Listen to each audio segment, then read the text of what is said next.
In the previous video, we learned that exponential population growth only occurs when a population is able to grow under ideal conditions, meaning that they have a stable environment, minimal predators, and basically an unlimited number of essential resources such as food, water, shelter, and reproductive partners in order to reproduce.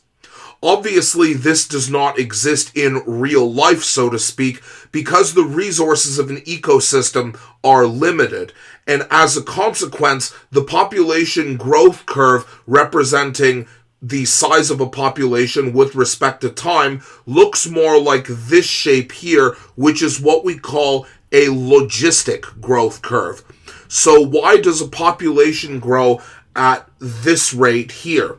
Well, if we cut the graph in half, we can see that the first half kind of looks similar to an exponential graph, and therefore this is what we call the exponential phase of population growth, where we can see, if we draw a number of straight lines that represent the change in population size over the change in time, we can see that these lines are getting steeper, meaning that the rate at which the population grows is increasing as we get to this line here, which indicates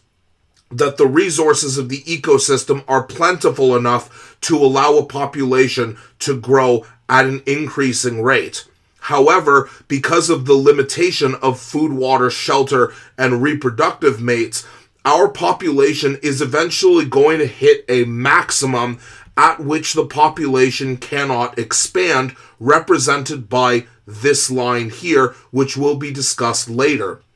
If we look at the shape of the growth curve, we can see that the slope of our growth curve, again, we can see the slope by simply drawing a number of straight lines like this, and we can see that the slope is getting smaller and eventually flattening out like this, representing that our population growth rate is actually slowing down. Therefore, this portion of a logistic growth curve is often what we call the lag phase, because our growth begins to slow or lag down as the resources of an ecosystem become more and more limited.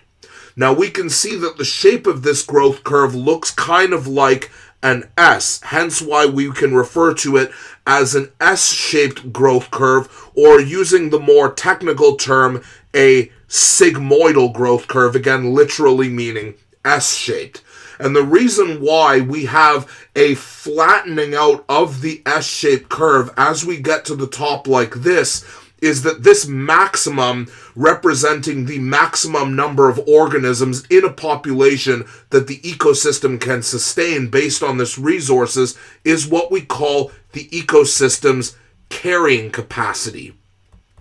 Now, we can look in more detail at what the significance of the carrying capacity is if we look at an actual example of an ecosystem and a predator-prey relationship. So, if we look at a more realistic sigmoidal or more realistic logistic growth curve, we can see that if we look at two populations like this, the populations obviously don't sit completely stable at the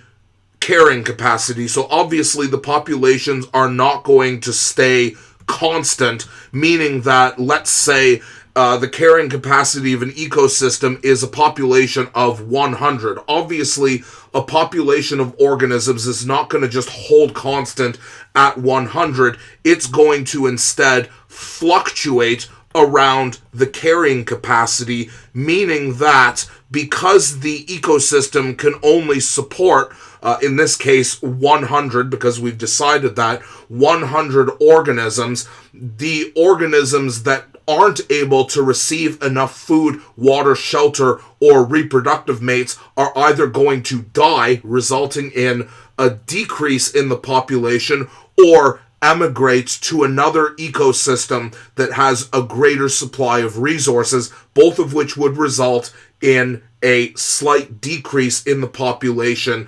allowing for additional organisms to reproduce or immigrate in, causing fluctuations around the carrying capacity. And when we see this representation of logistic growth, this is what we call a steady state population growth curve, again referring to the area around the carrying capacity around which our populations fluctuate.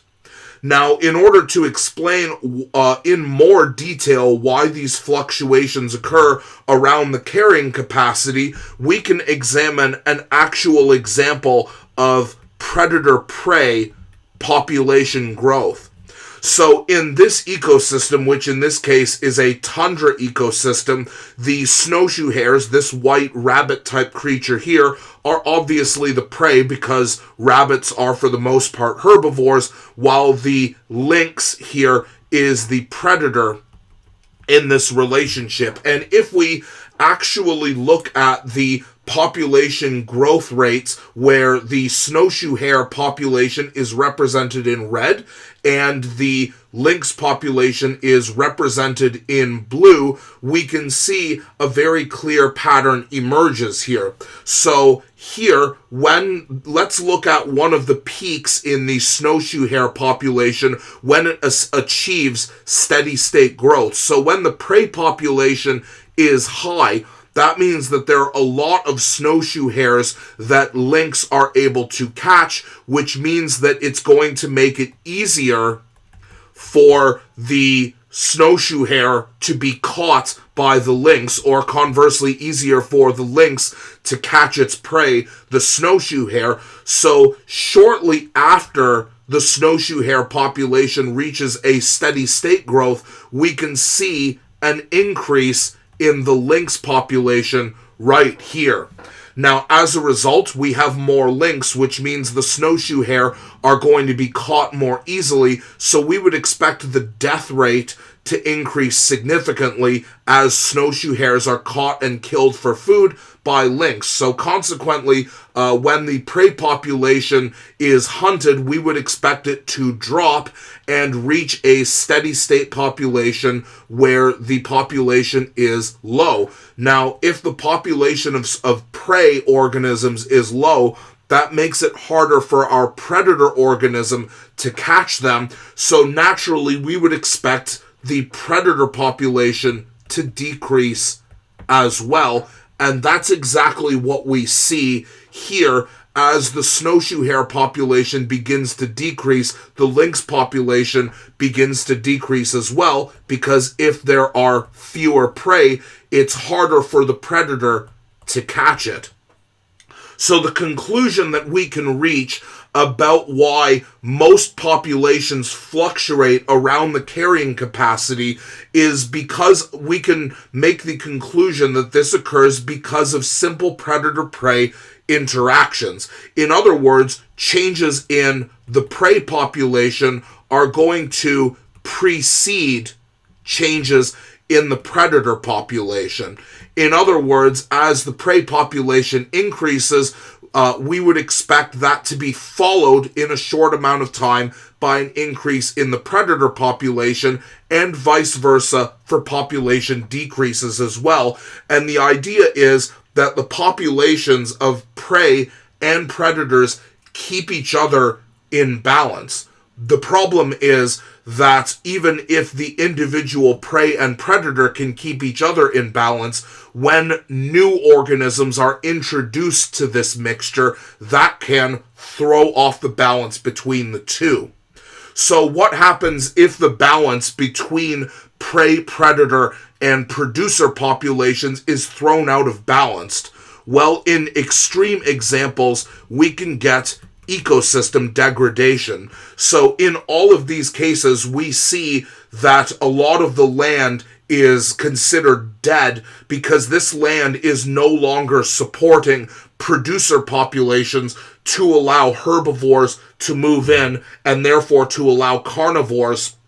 to hunt herbivores in this population. So in the event where any organism, whether it be a producer, a herbivore that is prey, or a apex predator that is a predator species, whenever these organisms exceed the carrying capacity of an ecosystem, that means that they are consuming more resources than the ecosystem is able to support. And usually this is most deadly when the producer population is threatened the most, because producers are the foundations of every food web and ecological pyramid. So if our ecosystem is no longer able to support a large producer population, then the herbivorous population that is prey for predators starts to die out, and when there are no longer enough prey, we would expect the predators to die out as well.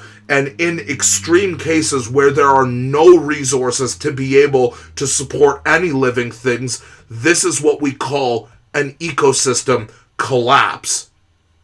In the next video, we're going to look at the effects of introducing human populations into ecosystems and how human activity disrupts the carrying capacity and therefore disrupts the predator-prey equilibria that form in stable ecosystems.